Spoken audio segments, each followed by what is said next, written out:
So we're here at the end of a week of what was labelled the Wisdom Roadshow, which is a first in many ways of education in the investor relations space within Greater China. We've done Beijing on Monday, Shanghai on Tuesday, Taipei on Thursday, so you got a break on Wednesday, and then obviously Hong Kong on Friday. And we're here in the Hong Kong Exchange. We've had over 350 people join the Wisdom Roadshow. A huge amount discussed, some of it very topical, some of it a little bit more long term. We've had some very frank conversations and questions, both from our panelists and also from the audience. And it would just be very, very good to get your viewpoints on this week. But just before that, to introduce you, so Eva is with the Hong Kong Investor Relations Association, is also a practicing investor relations officer, and is very, very well known in the Hong Kong market. And Eva, you can talk a little bit about yourself after that. And Jeff's with NIRI, the National Investor Relations Institute, and is over from the US, and Jeff can talk a little bit about NIRI as well. Eva, why don't you introduce the Hong Kong Investor Relations Association, what you've been doing, how it started, why it started. Okay, thank you, Justin. Hong Kong Investor Relations Association actually was founded in 2008, at the end of 2008. It's about 3 years ago, and now we have we are over 100 members, and most of them, they are working in the Hong Kong listed company as the IR officer.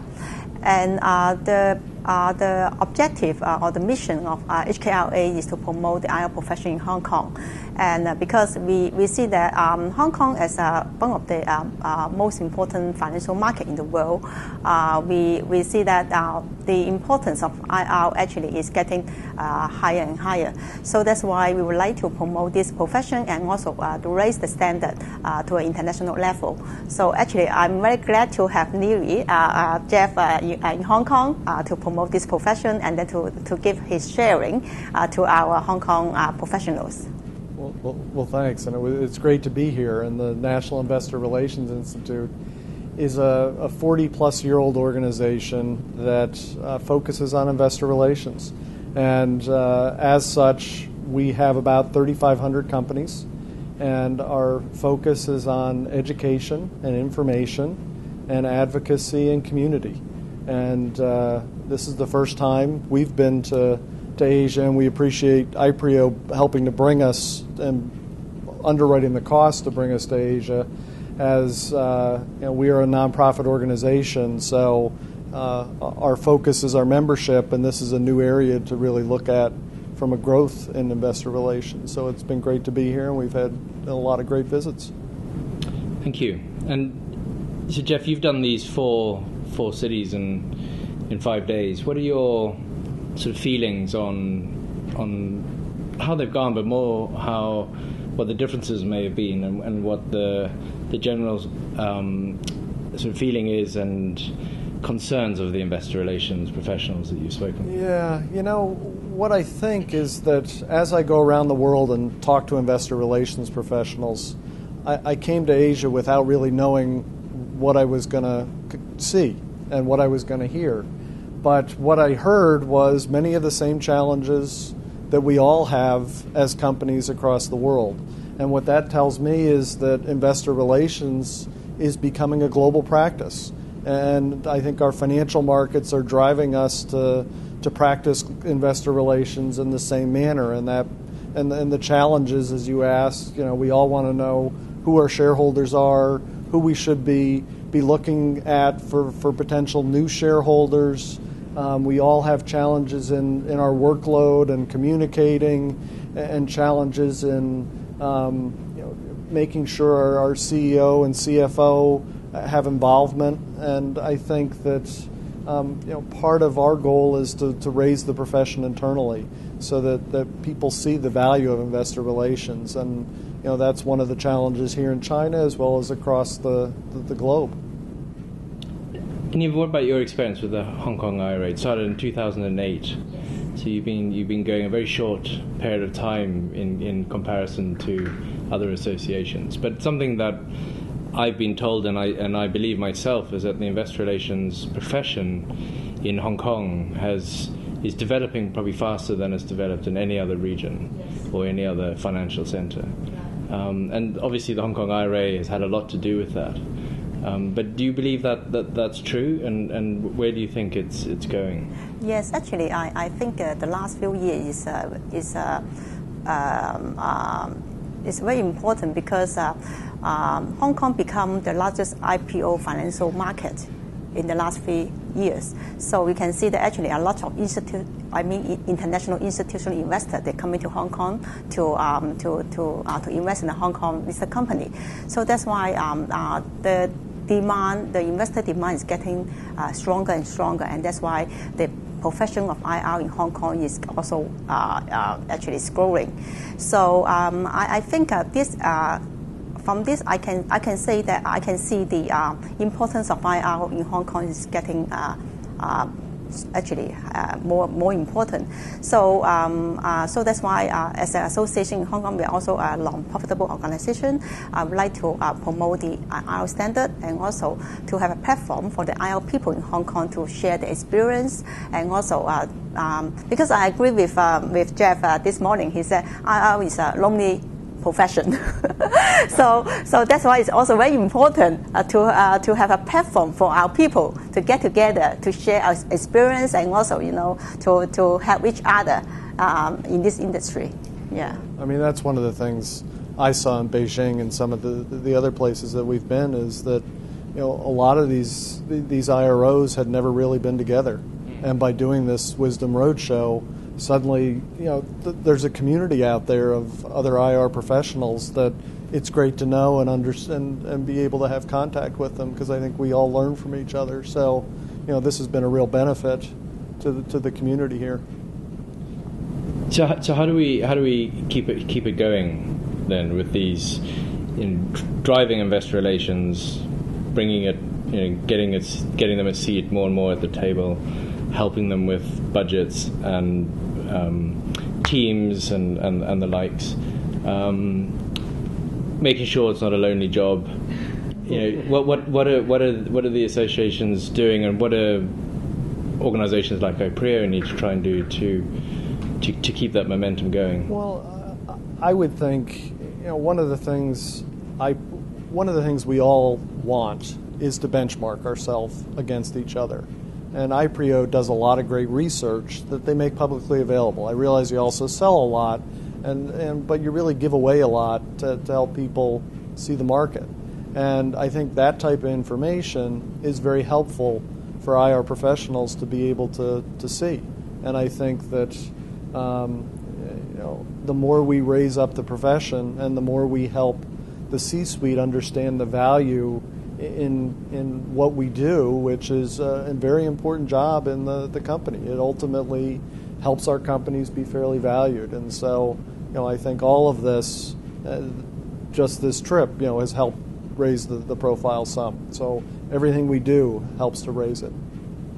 And also, I think we also need to get the attention of the board members, the chairman, the CEO, to let them understand more what is investor relation, and then they can see the value and importance of an IR officer in the company. I think this is another. I think the other objective or mission for HKRA to do in order to raise the importance or the profile, the status of IR in Hong Kong. So moving a little bit to to today,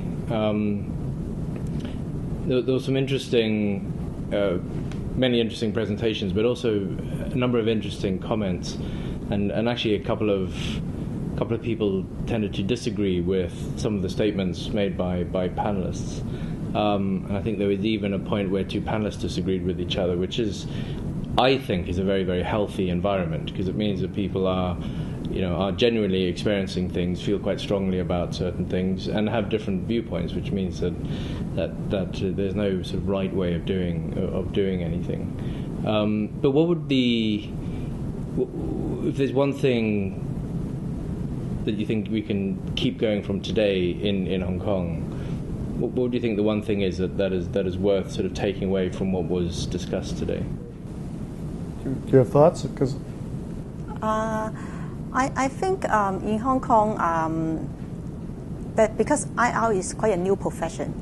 I think we just have this profession about 4 or 5 years ago, and so it's new. I think even in the company structure, it's a new department. So even though I think a lot of your colleagues, they don't know what you're doing. They always mix up IR and PR. And they think they just making some noise in the market. They don't know actually this is a very professional work, and so I think and when you talk about the different panelists, they have different viewpoint on some particular topic. I think this is healthy, as you said, because Hong Kong is a free market. Okay, you are allowed to voice out your own opinion, and also because there are also different thoughts on IR. On the IR, I think this topic, because it's quite a new profession, so that's why I think in the future, if we can do more training or seminar or sharing, so to do more marketing about to promote this profession in Hong Kong, so that I think the people don't know, when they understand more, maybe this kind of divergency will be narrowed down. I would also add that we talked about community of IR professionals, but there's also a broader community, and part of that community is the investors. Yeah. And today we had several investors on panels, and we often, the only time we talk to investors is when we're representing our company. So to have forums like this where we can talk about issues as a profession and bring those investors in and have them represent their views without targeting my company is very healthy, is a great way to create dialogue, and ultimately improves that relationship that we have between the company and the investor. Very much so. The point that was made towards the end of today, which was around, it's kind of that bridging of the gap between the routine side of investor relations, which is about the share price and the return, basically, and then the panel, Eva, that you sat on between two sort of really sort of governance guys, or environmental, social, and governance.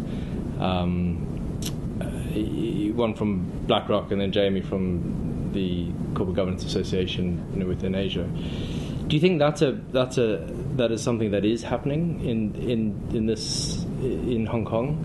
That there is an increasing need and requirement from investors, for the investor relations profession to start taking that on as a skill set and something that they understand? I think yes. Actually, the trend is the focus. I mean, the importance of corporate governance actually is increasing.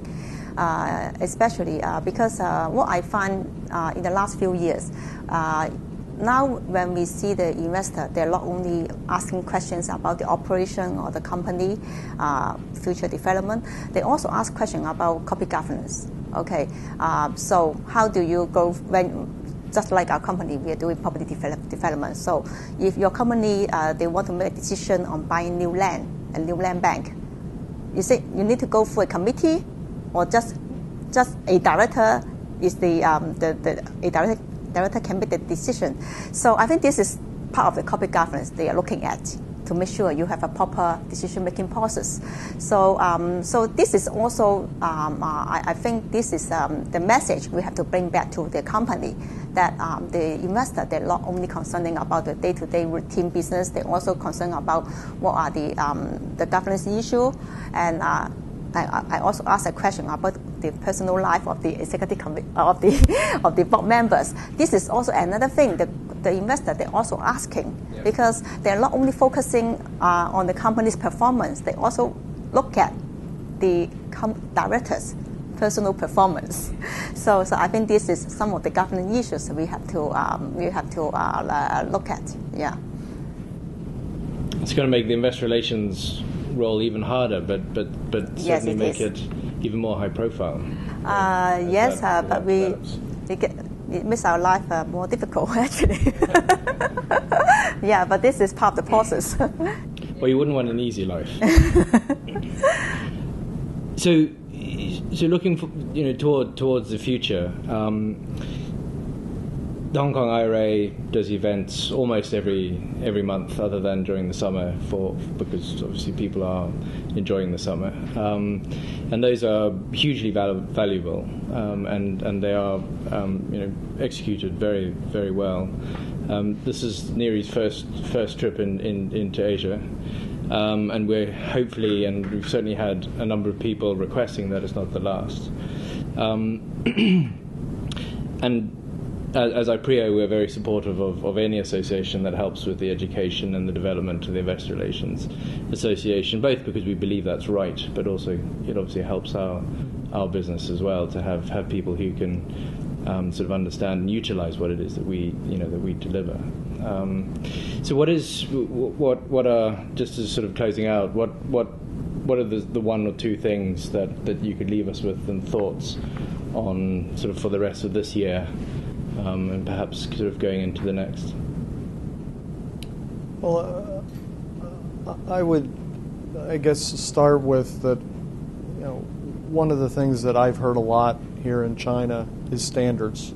What should we be doing, and how should we operate, and how do we deal with situations? And that's something that's core to NIRI in what we do. We have our own research staff, and we go out and ask questions of our membership on guidance on various issues and create standards by which you should communicate.